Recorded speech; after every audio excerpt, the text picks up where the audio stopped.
Hello there, I am Teresa, and I'm the head heart and hands behind a brand that I've always called Mind's Eye Journals.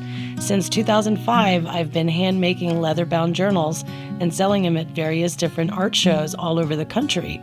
But now I have all kinds of new offerings, so I've decided to rebrand to a name that I call Art Journal Avenue. So with Art Journal Avenue, if you'd like to acquire yourself a handmade leather-bound journal made by yours truly, of course, that's always there. Nothing's changed there. But I have more offerings for you as well.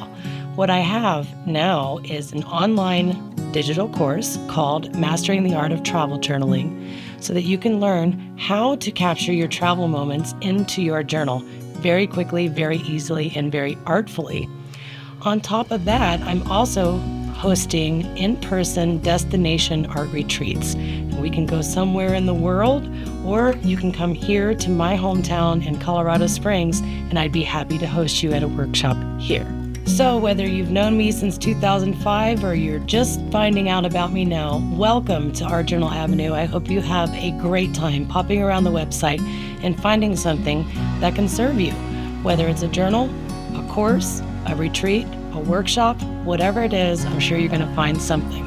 Welcome to Art Journal Avenue. Let's go have some fun.